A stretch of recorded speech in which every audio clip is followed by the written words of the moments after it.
یہ توصیف الرحمان راشدی صاحب کی آواز ہے. یہاں سعودی عرب میں ہوتے ہیں، اسپوکس مین ہیں حنبلیوں کے. دیکھیے یہاں بریلویوں کے شرک کا رد کر رہے ہیں اور بڑے زبردست انداز سے رد کر رہے ہیں. اچھی بات ہے، جو بھی اچھی بات کہے گا ہم اس کی تائید کرتے ہیں، لیکن ساتھ ساتھ اپنے شرک کو بھی پروموٹ کر رہے ہیں. ان کے ابھی آپ نے اسی ویڈیو کے اندر دیکھیں، پیچھے گنبد ان کا کسی جگہ ہرا گنبد پیچھے، یعنی ہندوؤں کے بت اور بریلویوں کے بابے اور توصیف الرحمان کا گنبد.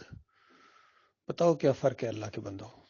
ذرا گنبد کے خلاف ایک لفظ بولے نا کہ یہ جو گنبد ہے، گنبد خضرا، یہ نبی علیہ السلام کی قبر کے اوپر جو بنا دیا گیا ہے، یہ شریعت کے خلاف ہے، بت پرستی کی بنیاد ہے، قبر پرستی کی بنیاد ہے.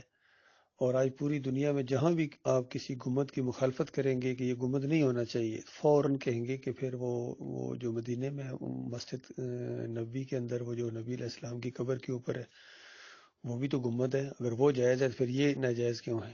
یہ دلیل پکڑتے ہیں. بے شمار لوگوں سے میری بات ہوئی، اسی انداز سے انہوں نے جواب دیا ہے. حالانکہ 668 ہجری میں یہ گنبد بنایا گیا ہے. اندازہ لگائیے، 600 یعنی 6 صدیاں گزر گئیں اور پھر 68 سال اور اوپر گزر گئے. یہ ترکوں کی جب حکومت تھی، یہ ترک چونکہ بہت زیادہ قبر پرست ہیں، تو انہوں نے ایک گنبد اس کے اوپر، پہلے شروع میں لکڑی کا گنبد تھا، وہ وائٹ رنگ کا تھا، گنبد بیضا اس کو کہا جاتا تھا، سفید گنبد. پھر بعد میں آہستہ آہستہ وہاں کے منصور بن کلاون ایک بادشاہ تھا، اس کے وزیر نے جب مشورہ دیا تھا، جب یہ انہوں نے نبی علیہ السلام کی قبر کے اوپر یہ لکڑی کا گنبد بنایا، تو اس دور کے علماء نے منع کیا تھا. لیکن بادشاہ کے سامنے عالموں کی بات کہاں چلتی ہے؟ جس طرح آج بادشاہ کے سامنے علماء بالکل بے بس ہیں، دست بستہ غلام ہیں، نوکری باز ہیں، درباری ملا بنے ہوئے ہیں. اسی طرح ہر دور کے اندر ہوتے ہیں، لیکن کچھ علماء تھے اس دور کے اندر، انہوں نے آواز اٹھائی تھی اس گنبد کے خلاف، لیکن ان کی کسی نے نہیں سنی. آج لکھا ہوا ہے، جو حج اور عمرہ کتابچہ بانٹا جاتا ہے اس کے اندر یہ گنبد خضرا کی تاریخ لکھی ہوئی ہے. یہی کچھ لکھا ہوا ہے کہ یہ 668 ہجری میں بنایا گیا تھا. اور بعد میں وہ جو وزیر جس نے مشورہ دیا تھا یہ گنبد بنانے کے لیے، جب اس کو کسی وجہ سے بادشاہ نے ناراض ہو کے معزول کر دیا، تو جو عام عوام تھے یا جو علماء تھے اس دور کے، ان کا دیکھا اس نے ایک غلط کام کا مشورہ دیا تھا بادشاہ کو، تو اس وجہ سے اللہ کی مار پڑی ہے اس کے اوپر. تو یہ ساری تاریخ موجود ہے.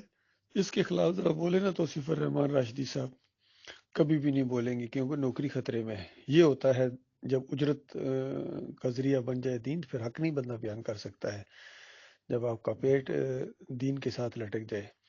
اب وہ والا شرک بیان کریں گے جس کو ان کے اکابرین شرک کہتے ہیں، اور جس کی وجہ سے ان کے اوپر چوٹ نہیں پڑتی ہے اور ان کی روزی لگی ہوئی ہے. وہ والا شرک تو بیان کریں گے، دڑلے کی چوٹ سے کریں گے، لیکن وہ والا شرک جو ان کے اپنے خلاف جاتا ہے وہ نہیں بیان کریں گے. یہی انداز تھا ڈاکٹر ذاکر نائک کا، یہی انداز تھا ڈاکٹر اسرار کا. سب اسی طریقے سے لگے ہوئے ہیں. بلکہ یہاں بحرین میں آئے تھے یہ توصیف الرحمان راشدی صاحب، تو ہمارے کچھ بھائیوں نے وہاں جا کے سوال بھی کیے، کیونکہ ان کے دو شرک بڑے واضح تھے. اس سے پہلے جو سب اہل حدیثوں کے ہیں، ان کا یہ سب اہل حدیثوں کا یہ عقیدہ ہے. فتاوی نظیریہ کے اندر بھی لکھا ہوا ہے. جو اہل حدیثوں کے بر صغیر میں بانی سمجھے جاتے ہیں میاں نذیر دہلوی، فتاوی نظیریہ کے اندر بریلویوں کو جواب دیتے ہیں کہ تم ہر جگہ نبی علیہ السلام کو حاضر ناظر مانتے ہو، یہ عقیدہ صحیح نہیں ہے. کیونکہ ہر جگہ حاضر ناظر ہوتے تو پھر یہ کیوں کہتے من صلی علیہ عند قبری سمیت ہو، جو میری قبر کے اوپر صلاۃ و سلام آ کے پڑھتا سمیت ہو، میں اس کو خود سنتا ہوں. اور جو دور سے پڑھا جاتا ہے تو دوسری روایت میں آتا ہے کہ وہ جناب فرشتے میری طرف لے کے آ جاتے ہیں، پہنچا دیتے ہیں مجھے، اللہ نے فرشتے چھوڑے ہوئے ہیں. تو اس طرح اللہ کے اوپر بھی الزام لگایا، ان دو جھوٹی روایتوں کے اوپر، اور نبی علیہ السلام کے اوپر بھی الزام لگایا. یہ دونوں منکر روایتیں ہیں، قرآن کے خلاف روایتیں ہیں، صحیح حدیث کے خلاف روایتیں ہیں، پھر بھی انہوں نے اپنا ایمان عقیدہ بنایا ہوا ہے. تو توصیف الرحمان ان دونوں عقیدوں کو پروموٹ کرتے تھے. لیکن کچھ عرصے بعد جب یہ توحید کی دعوت اس انداز سے سامنے آئی اور ان روایتوں کا کلا کما کیا گیا، تو اس روایت کو تو وہ مان گئے، کہتے ہیں جو قبر کے اوپر آگے پڑھنے والی روایت ہے یہ صحیح نہیں ہے. الحمدللہ، اچھی بات ہے بھائی، ایک بات آپ مان گئے ہیں. لیکن دوسری بات، جو دوسرا شرک ہے کہ دور سے پہنچایا جاتا، اس کے وہ تائید کرتے تھے، کہتے نہ بھائی وہ تو لازمی ہے، وہ تو پکی بات ہے، وہ تو کہتے ہیں ہمارا ایمان ہے. اس پر وہ ایک شرک پر ڈٹے ہوئے تھے، دوسرے شرک کا انہوں نے توبہ کا. اچھی بات ہے، جو بھی، چلو اتنی بات تو کی، ایک سٹیپ اور آگے ان کو اٹھانا چاہیے، دوسرے شرک سے بھی توبہ کر لیں. اور تیسری بات، جب ان کو اس سے اجرت کے بارے میں پوچھا گیا تو اس وقت ان کی ٹانگیں کانپنا شروع ہو گئی. ہمارے ساتھی بتاتے ہیں کہ بالکل ان کی ٹانگیں کانپ رہی تھی، پریشان ہو گئے، اور کسی غیر معروف کتاب کا حوالہ، وہ کتاب پڑھ لیں جی، وہ کتاب، ان کا بھی وہ کتاب پڑھ لیں گے، پہلے آپ تو بتاؤ کہ جائز ہے یا ناجائز ہے. تو وہ نہیں بتا سکے، ان کا بھی دل مطمئن نہیں تھا اس کے اوپر، لیکن لگے ہوئے تھے، کھائے جا رہے تھے، کیونکہ جس ماحول میں، جس مشینری میں وہ پرزے کی طرف فٹ ہیں، اگر حق بات کہہ دیں گے یا حق بات کا ساتھ دے دیں گے تو اس کے بعد ان کو اس مشینری سے نکال دیا جائے گا. یہ چیز انسان برداشت نہیں کر سکتا ہے.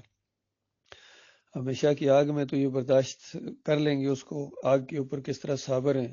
امن اصبر النار، ان کے اوپر پوری طرح یہ آیت فٹ ہوتی ہے کہ آگ کے اوپر کس طرح صابر ہے. ان کو بتا بھی دیا گیا، ان کے کانوں نے سنا ہے، یہ بات اٹھ رہی ہے کہ یہ اجرت لینا ناجائز ہے، حرام ہے. اور جن لوگوں نے شرک اور کفر پھیلایا ہے ان کی نشاندہی کی جا رہی ہے، لیکن پھر بھی یہ اللہ کی کتاب کی بات ماننے کی بجائے، اللہ کی کتاب کی تائید کرنے کی بجائے، یہ اپنے اکابرین کی تائید کرتے ہیں، ان کے ساتھ چمٹے ہوئے ہیں.